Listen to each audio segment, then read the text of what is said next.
పోచారం శ్రీనివాస్ రెడ్డితో సీఎం రేవంత్ రెడ్డి భేటీ కావడంపై బీఆర్ఎస్ మండిపడింది. ఈ మేరకు పోచారం ఇంటి ముందు బీఆర్ఎస్ నేతలు ధర్నాకు దిగారు. పార్టీ ఫిరాయింపులు ప్రోత్సహిస్తున్న కాంగ్రెస్ పై ఫైర్ అయ్యారు. ఇక దీనికి సంబంధించిన మాట్లాడడానికి మనతో ఉన్నారు బీఆర్ఎస్ నేత గెల్లు శ్రీనివాస్ యాదవ్ గారు. గెల్లు శ్రీనివాస్ యాదవ్ గారు చూస్తున్నారు, మాట్లాడడానికి వెళ్లిన బీఆర్ఎస్ నేతలపై కాంగ్రెస్ కార్యకర్తల దాడి, అలాగే పోలీసుల దౌర్జన్యం కూడా, దీని ఏమంటారు మీరు?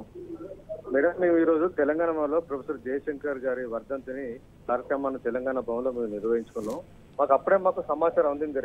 ముఖ్యమంత్రి రేవంత్ రెడ్డి గారు పోచారం శ్రీనివాస్ రెడ్డి గారు వచ్చారు, వారిని పార్టీ జయంతిని వచ్చారని చెప్పి తెలంగాణ మేము ఉటావుటిగా మేము అందరం కలిసి మాట్లాడటానికి పోయినాం. కేసీఆర్ గారు మీకు ఇన్ని అవకాశాలు ఇచ్చి ఇన్ని అవకాశాలు ఇచ్చి ఉప ఎన్నికల్లో మీకు టికెట్ ఇచ్చి తర్వాత 2 సార్లు టికెట్ ఇచ్చి ఒకసారి మంత్రిగా స్పీకర్ ఇంత పెద్ద అత్యున్నతమైన పదవిని ఇచ్చిన కేసీఆర్ ఇన్స్పెక్ట్ మీరు పోవడం కరెక్ట్ కాదు తీరన్నా, ఇదేం పద్ధతి పడటానికని మేము పోతే అక్కడున్న కాంగ్రెస్ పార్టీ గుండాలు పోలీసుల సహకారంతో వాళ్ళ మా మీద కొంతమంది మేము దాడి చేయడం జరిగింది. ఈ నిరసన కార్యక్రమం తెలపడానికి మేము అక్కడికి పోయినాం. ఇది చాలా అన్యాయం. పోచారం శ్రీనివాస్ రెడ్డి లాంటి ఒక రాజకీయ నాయకుడు, సీనియర్ మోస్ట్ లీడరు ఈ రకంగా నియమాల నీతికి వ్యతిరేకంగా ఒక రాజనీతికి వ్యతిరేకంగా ఈ రకంగా చేయడం సరైన పద్ధతి కాదు. కేసీఆర్ గారిని ఈ రకంగా మోసం చేయడం కరెక్ట్ పద్ధతి అని కలిసి మాట్లాడటానికి మేము వెళ్ళినాం. ఎన్నోసార్లు అసెంబ్లీలో కానీ బయట కానీ లక్ష్మీపుత్రాన్ని చెప్పి చాలా గొప్పగా పోచారం శ్రీనివాస్ రెడ్డి గారి గురించి తెలంగాణ సమాజానికి గొప్ప నేతగా సూచించిన కేసీఆర్ గారిని విడిచిపెట్టి వాళ్ళు ఈ రకంగా మోసం చేసి వెళ్ళడం సరైన పద్ధతి కాదని చెప్పి మాట్లాడడానికి ఉంటాను. ఒకవేళ పోచారం శ్రీనివాస్ రెడ్డి లాంటి వాళ్ళు ఎమ్మెల్యేలు టీఆర్ఎస్ పార్టీ మారినా మా పార్టీకి అయ్యే నష్టం ఏం లేదు. మా పార్టీ నికాల్సైన తెలంగాణ బీఆర్ఎస్ పార్టీ కార్యకర్తలు ఇవాళ ప్రతి గ్రామంలో ఉన్నారు. గతంలో తెలంగాణ ఉద్యమంలో ఏ విధంగా అయితే కేసీఆర్ గారు టీఆర్ఎస్ పార్టీ నిర్మించటో ఇవాళ బీఆర్ఎస్ పార్టీ మళ్ళీ నిర్మిస్తాం.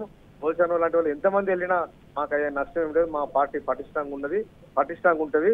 మళ్ళీ కొట్లాడతాం. మళ్ళీ రేపు అధికారంలోకి వచ్చేది మేమే. అలాగే మనం అక్కడ విజువల్స్ లో క్లియర్ గా కనిపిస్తూనే ఉంది, ఒక మాజీ ఎమ్మెల్యే మాజీ ఎంపీ అయినటువంటి బాల్కా సుమన్ పైన కూడా వాళ్ళు ఎంత దౌర్జన్యం చేస్తున్నారు, పోలీసులు లాక్కెళ్ళి పడేస్తున్నారు అక్కడ. సో ఇంత దౌర్జన్యం అవసరం అంటారా అక్కడ?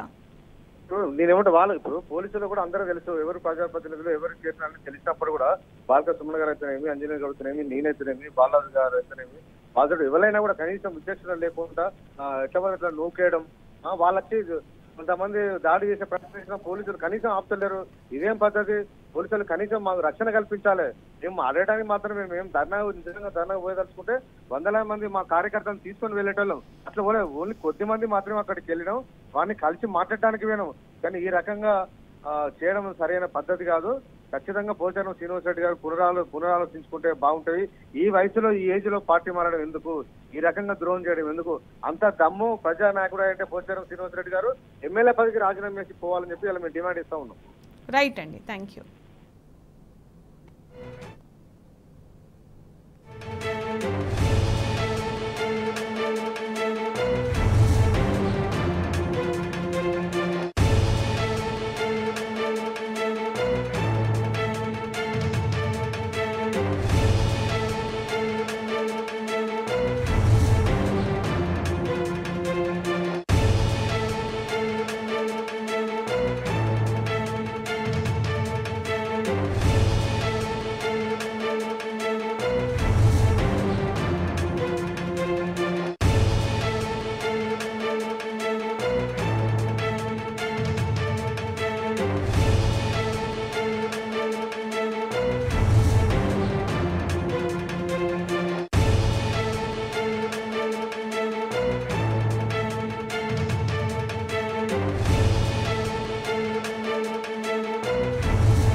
పోచారం శ్రీనివాసరెడ్డితో సీఎం రేవంత్ రెడ్డి భేటీ కావడంపై బీఆర్ఎస్ మండిపడింది. ఈ మేరకు పోచారం ఇంటి ముందు బీఆర్ఎస్ నేతలు ధర్నాకు దిగారు.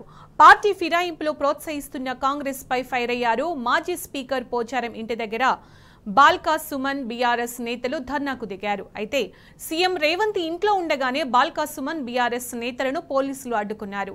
ఇదే సమయంలో బీఆర్ఎస్ నాయకులపై కాంగ్రెస్ గూండాలు దాడులకు పాల్పడ్డారు. దీంతో పోలీసులకు బీఆర్ఎస్ నేతలకు మధ్య వాగ్వాదం చోటు చేసుకుంది. అనంతరం బీఆర్ఎస్ నేతలను పోలీసులు అరెస్టు చేశారు.